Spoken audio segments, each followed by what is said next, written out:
Another week, another Tinto Talk, and this one I'm a little bit afraid has some bad news, at least from my perspective. This is by far the most comprehensive Tinto Talk we've had released so far. It explains in detail how the construction is going to work. It explains a lot about the economic system and a lot of other things. We're going to go through the dev diary today, and we're going to analyze the dev diary, plus I'm going to give you my honest thoughts on what I think is something scary about EU5 that I kind of picked up on today's dev diary. I'm gonna explain that as I go in the video, so keep an eye out for what I'm talking about. I'm really curious to know if you guys agree with me on this, or maybe I'm wrong. Who's to say? This is, after all, just my opinion from the information that I have available as of now. Also, if you enjoy the content, don't forget to subscribe. I'm trying to reach 200,000 subs by the end of the month, which is 2 days left, so that's 100% not gonna happen, but at least I tried, right? Now, of course, this right here is yet another artwork from Project Caesar, or EU5. And I believe it depicts some place within Venice, or maybe the Italian peninsula in general. I'm not sure where, but it is beautiful. I like the artwork. So far, the artwork has been amazing. And speaking of, another thing that's amazing is the fact that we have a confirmation that units will now require weapons and armor in order to be created. We'll talk about that as we go along in the dev diary. Welcome to another Tinto Talk. This is the 9th of its kind. We talk about very secret game using the codename Project Caesar. Yes, it's EU5. Everybody knows that by now. Albeit some people were saying earlier in the comment section that maybe it's not EU5, maybe it's going to be called something else, because calling it Europa Universalis is too much focused on Europe, and it's Eurocentric, and it's discriminating against other parts of the world. I personally find that extremely stupid. The main theme of the game is the European continent and the rest of the world in relation to how Europe basically conquered the rest of the world, or most of it. Ergo, why the game is called Europa Universalis. If they choose to name it something else than Europa Universalis, it's up to them, of course, but I think that would be a massive mistake in my opinion. We could have Asia Universalis, or North or South America Universalis, or whatever you want to call it, but let that be in a time period in which the main focus was on that particular region, like say the Three Kingdoms period in Chinese history and so on, right? In the previous dev diary, and there you go, he literally goes ahead and says development diary. He doesn't call it Tinto Talk anymore. He admits this is a dev diary. Just call it dev diaries and call it EU5, please, already. Come on. We mentioned construction and how you needed lumber to expand the mines. In this game, almost all construction requires different materials to progress, and if the material is not available in the local market, you can import it from other markets. He mentions this in the comment section. I'm going to explain because I read everything already. Your local market, whatever that might be, is going to have the ability to import and export stuff to other markets. So markets are going to be interconnected, essentially. So goods that are going to be completely missing from your market, you can import from other places, and you can also export stuff to other places for a profit, of course. Then the construction is stalled until the material is available. Yeah, so that's a recurrent theme in the replies he's given out, that if you don't have the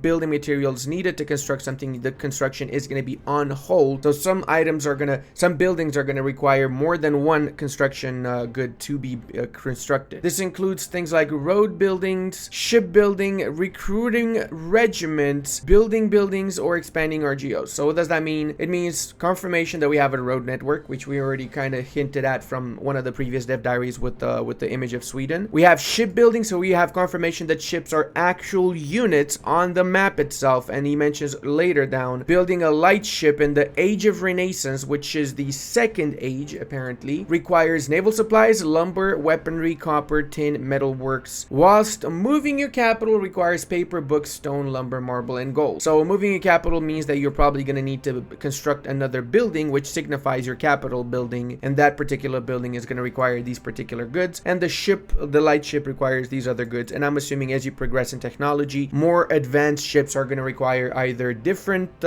materials or more materials, or maybe just, I don't know, something, a combination of the two, right? We already found out from the previous dev diary that expanding RGOs again requires lumber, at least for some of them. Building buildings, recruiting regiments also require stuff. So we know now that we have weaponry. I also saw another icon for armors. So we probably have a confirmation that recruiting regiments is going to cost armors, weaponry, maybe some other stuff. Who's to say? Maybe some grain, maybe, you know, to signify the recruiting process, the training process. We also have here the monastery in Girona, which is requirements in Barcelona to progress. That means requirements to build this particular building. So I'm assuming assuming this shows the date on which it's going to finish construction, 29th of June 1337, because remember the game starts in 1337 April. So now we know that April to June is how many months? It's 3 months. So it's going to take 3 months to build at least a monastery. It might be different time to build different buildings, right? So maybe some buildings are going to take 5 years, some buildings are going to take 1 month. Who's to say? These are the goods required: 0.5 stone, 0.2 glass, 0.5 lumber, and in the particular market you have minus 0.09 stone, 17 plus glass, minus 0.5 lumber. So that market is starving out of lumber and stone, which reinforces the thing that I said in the previous dev diary, that most likely the meta for building up and having a strong economy in EU5 is going to be to build up lumber, stone, and just raw basic materials in your market so that you can use those raw materials to build the other buildings afterwards, so you don't have a bottleneck where you don't have the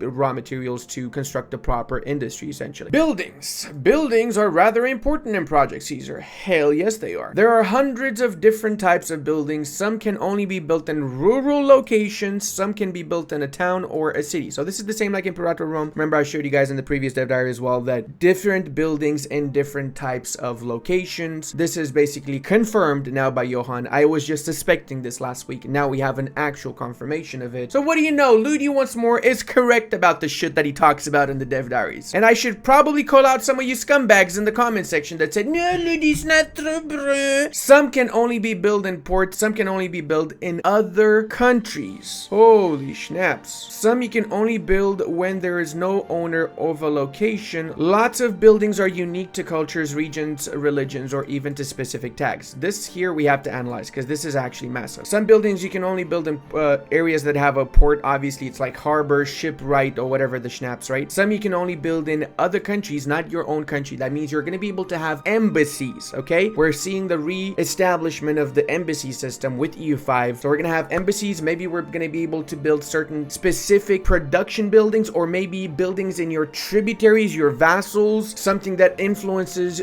your political power in that particular targeted nation. Some you can only build where there is no owner of a location. That is a clear direction for colonies. So that means colonies is going to be completely different, the system. We know from this one sentence here, we already can deduce. And please, in the future, when we have the colonies dev diary, come back to this and apologize for whatever shit you're going to say that's going to be wrong. Because again, I'm going to be right, okay? And hear me out. Colonies is going to work like this. You're going to be shipping off some colonists to the New World. You're going to establish a city or a town or a village, whatever the smallest one's going to be. Maybe it's going to be a different type. Maybe it's going to be a colony. And then you're going to be building certain buildings. And once you've reached the amount of buildings required, you can actually lay claim to the area and properly have that as an actual province. This system, I'm assuming, is going to be like this for two reasons. Because it's basically the Victoria 2 system where you had a certain progression of building certain buildings up until you actually own the province, but it was very rudimental. What I'm assuming with Project Caesar is going to happen is that we're going to have a type of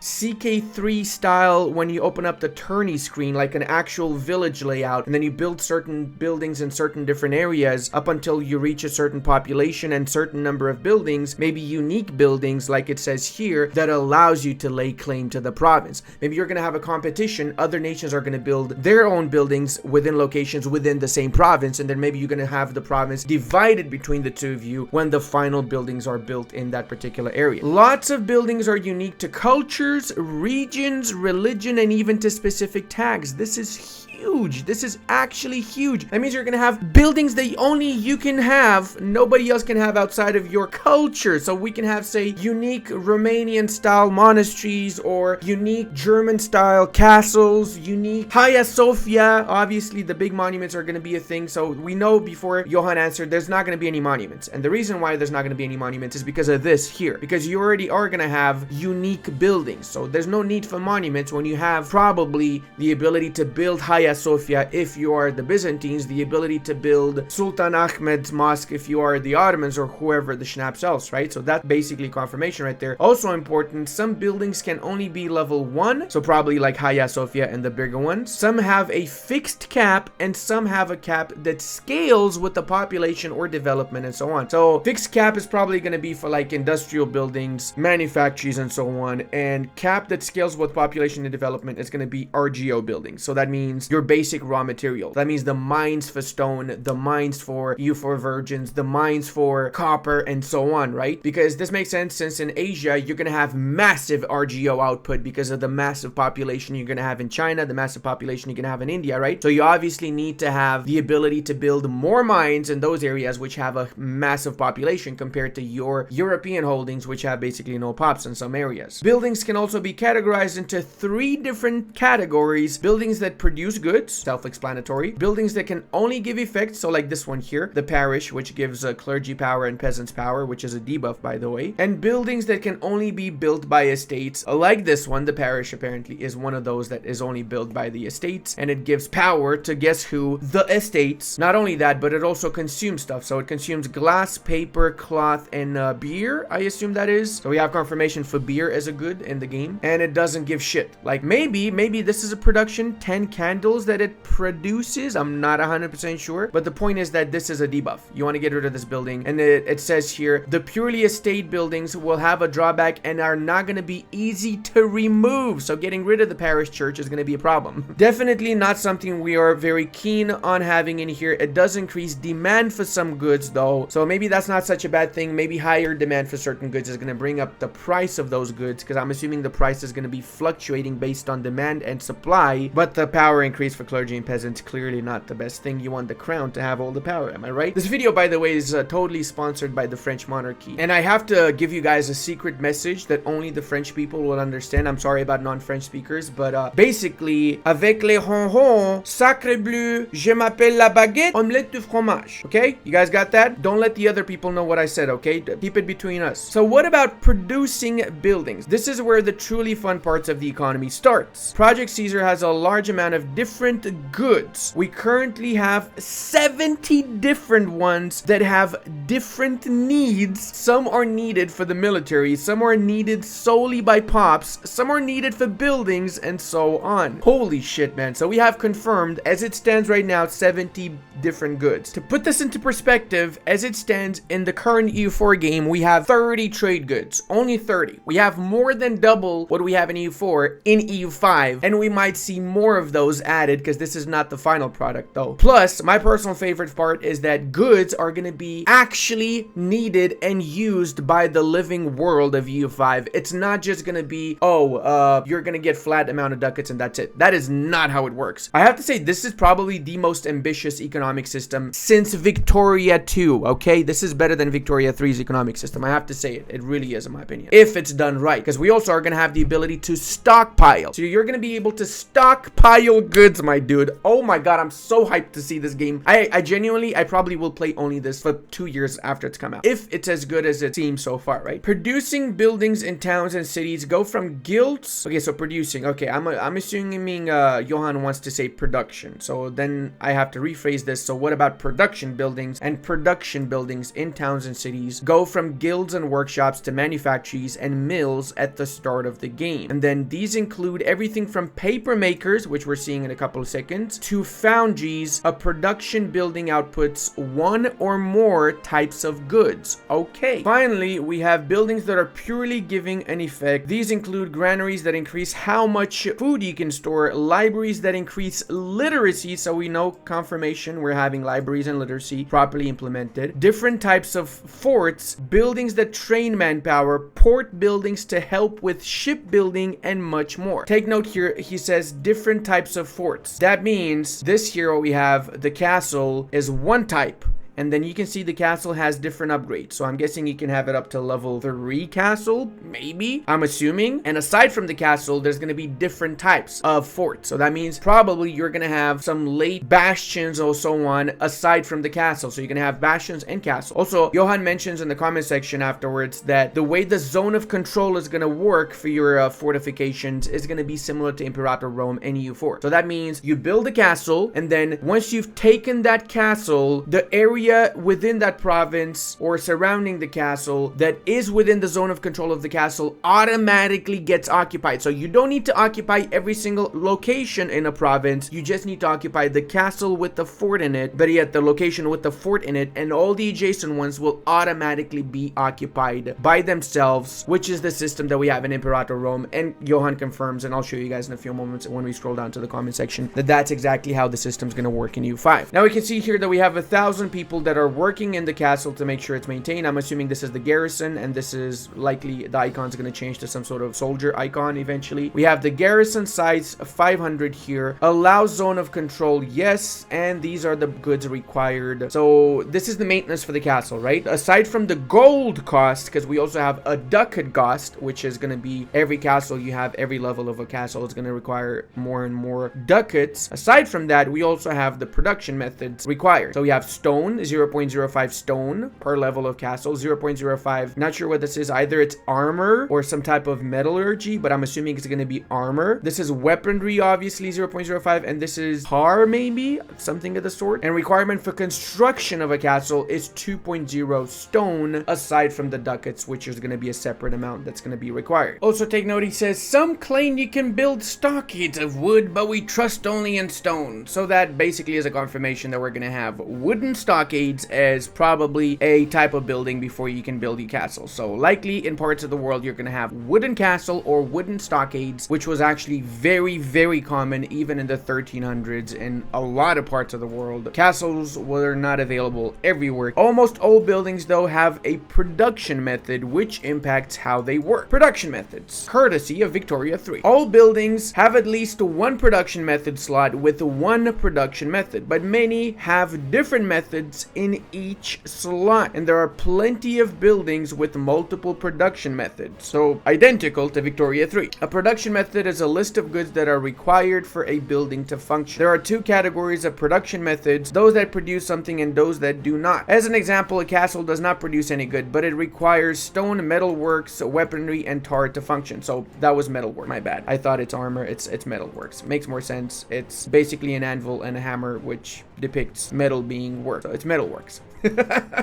I just realized I'm slightly messed up in the head right now. If it does not get those goods, then the castle will not function properly. The effectiveness of a building is based on the lowest available percentage of goods present, and it will only purchase and use required materials in that percentage required. If the market cannot supply enough resources, then it will not work. Which again reinforces my previous dev diary and previous video idea that in order to fully destroy a country, you don't even need to actually invade it, you just need to block its land routes, because we'll see in the next week, trade is something that can be blocked or obstructed by your armies and your navies. And if your market is small enough and doesn't have a wide array and a wide variety of goods to fulfill all the needs, and you really rely on other markets to import stuff, then you can eventually get screwed up massively. The output of the production buildings is also scaled by the percentage mentioned above. So we have here production method for Paper Makers Guild. We have 4 different types of production methods. We have animal parchment, we have rag paper, fiber pulp paper, and wood pulp paper. Out of these, the only one that's getting a production bonus is the wood pulp paper. That's likely because in this particular province, wherever this may be, wood is something you have in high abundance, and as such, it's a profit using that extra wood because you don't need to import the wood from other parts of the world or other markets, better yet, to produce paper. The other ones, you have a negative, so you don't have a profit from using animal hide and wood to produce paper, nor do you have it from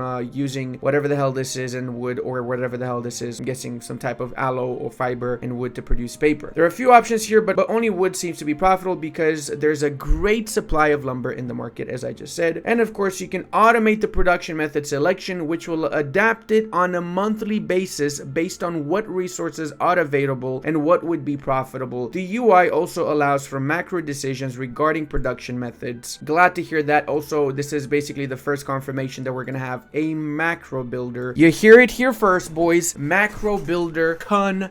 confirmed for EU5. Thank the Schnitzeldorfs and the almighty lords of Schnappledoob, because without a macro builder, this game's going to be impossible to play. As you're starting to figure out, my biggest gripe with EU5 as it stands, which I'm going to talk again in a few moments once I finish with the dev diary, the biggest gripe, it's becoming more and more apparent, isn't it, guys? We'll discuss it in detail, don't worry. Other important aspects: every building requires employed population to function. Those that require upper class pops like burghers, clergy, and nobles also increase the potential for them in the location and making pops slowly getting promoted. So we have a confirmation there's a promotion system, as we have in Victoria 3, as we have in Victoria 2, as we have in Imperator Rome. This can be slightly awkward as powerful nobles and clergy construct more buildings that make them more powerful and numerous. Production buildings that are not profitable will be closed and pops will work in other buildings. However, you can always subsidize a building if you require the good or other buildings it gives. So that's good. We have a confirmation we can close buildings. We don't need to destroy them. But from what we see in the comment section, when you're at war with another nation, you will be able to destroy other buildings from other nations. So you could also go to war, occupy provinces, destroy all their buildings, and then go back and just leave the country as a complete Stone Age level civilization.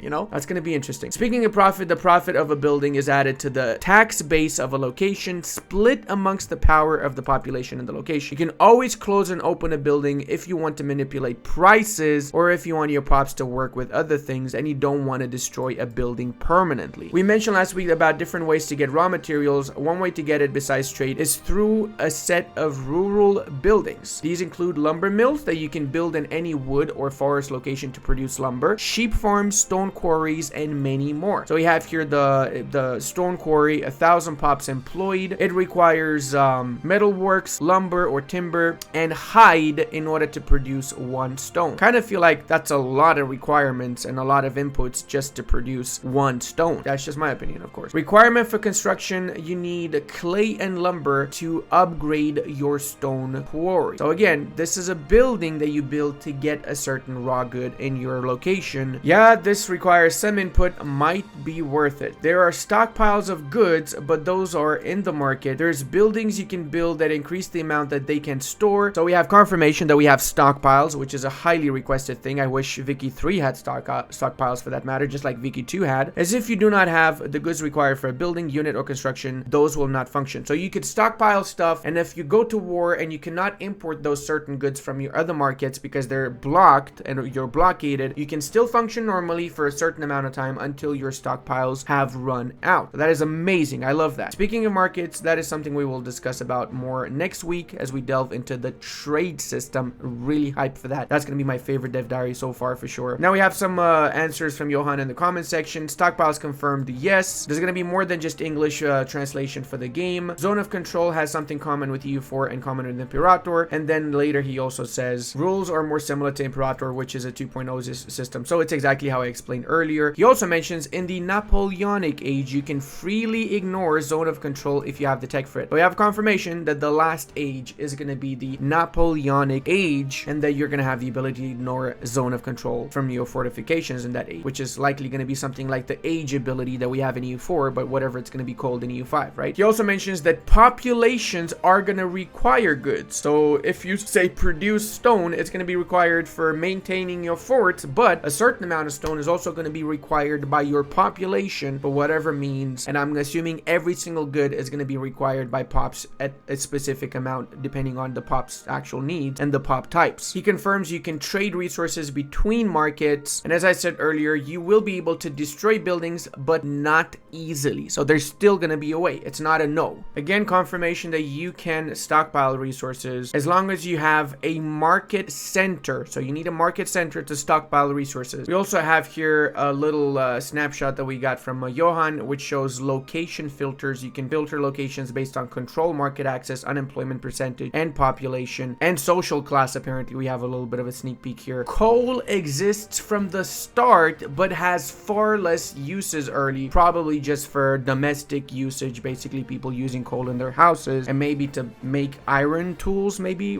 steel tools or something of the sort. Whilst obviously as you progress in the campaign, coal is going to get more and more important, estate buildings cannot be closed and destroying them is gonna upset the estates. And he just confirmed, actually, I didn't see this earlier, stockade building in Project Caesar. So that means we do have wooden forts in Project Caesar. Before you are able to build castles, you can build a wooden fort if you're poor. AI cannot cheat zone of control in Project Caesar, and the rules are less arcane than EU4. Once more, confirming that this is EU5, and also confirming that AI cheats in EU4 when it comes to freaking zone of control. Everybody knows. Everybody knows. Do goods give a bonus like in EU4? So like minus 10% local development cost for cloth? No, there's no bonus for goods, obviously, because it's a completely different system. It wouldn't make sense. Instead, you would use the goods to build certain buildings that give you that particular bonus. You know what I mean? Like you would use cloth to build manufacturings that would give that bonus, perhaps. Also, he kind of confirms that economic warfare is basically gonna be a theme for EU5. Imagine in multiplayer, economic warfare is gonna be the way to mess with people for sure. Even when you're at peace, you know? Cut off their market access to your market. Gives pretty new meaning to the word embargoing, doesn't it? Okay, this is really important actually. So great thread here, and he mentions that we used to have multiple granaries, but when we added production methods, we could reduce it to one. So that means initially the system was that you would build multiple granaries, the more granaries as you needed to increase your ability to stock up more food. But now they've got production methods, so you can have one granary and then you increase the amount you can stock in that province by changing the production method of that granary, which is pretty cool. So that's something that they added within the development process. It helps you not have to rebuild buildings when potatoes spread into Europe, which means that potato is going to be a confirmed good and probably one of the best means of getting food for your population, since everybody knows potatoes are really easy to grow. I myself am growing potatoes here in Japan, and I've got 40 potatoes right now that I've planted. 40 potato plants. They're pretty big already, pretty good. Hyped up to see at the end of the year how many potatoes I'm going to get. Johan confirms Netherlands doesn't exist at the start. It's a culture check. I'm only showing this because clearly this shows Johan is a Dutch hater. Clearly. The hatred towards the Dutch is real. Clearly real. Also, really cool shit. We have the ability to destroy somebody's forts. A peace treaty will allow you, so you're going to have the peace option to destroy somebody's forts. This is something that we had in previous iterations of Europa Universalis. Happy to see this come back, and probably going to be one of my favorite things. One historical thing that happened was Stefan the Great, which defeated the Ottoman Empire after he had to sign a pretty dreadful peace treaty. Even though he won the Battle of Vaslui, he still lost the war technically because the Ottomans forced the Moldovans later to destroy their fortifications, ensuring that the Ottomans have free reign whenever they're walking over Moldova. So what I'm saying is that that's something that historically did happen. Yep, he also confirms 500 years of game time for EU5. End date is 1815, confirmed by Johan. I thought it was 17 something, but actually it's 1815, which explains why we have the age of Napoleon as the last age. Horses is also an RGO, so you're likely going to require horses to build up a cavalry unit, whereas building up an archer unit, you might require bows and armors, and building up infantry, you're going to require weapons and armor or something of the sorts. Now, that's pretty much the main things from the Johan comment replies. I want to talk about why I personally think that this is the scariest out of all the dev diaries. So, don't get me wrong, I absolutely love this dev diary. I feel like this is the path that I personally would actually love the shit out of this game. I would play the crap out of it. I would be super into it. And I love Mayo and Taxes. It's one of my top 3 favorite mods, alongside Flavor Universalis and Antebellum for that matter. But here's the thing. It is a very, very, very complicated mod, and the direction that EU5 is having right now is also very, very complicated. I mean, we have 70 trade goods, God knows how many production methods, how many buildings, a proper trade system in, proper military system, it's the dream game, man. It's actually the dream game, which makes me think, I hate saying this, makes me think 2 things actually. Makes me think that it can be a little bit too ambitious, and maybe we're gonna see this game released way, way later than expected. I'm thinking 2 years, 3 years, or if it's released earlier than that it's gonna be buggy, it's not gonna be fully finished. I hate being that guy, but I'm really worried that something that seems like the ideal game might end up bringing up massive hype and then not delivering after. And the second thing that I'm worried about is that it's not gonna appeal to a new audience. So obviously everybody that plays EU4,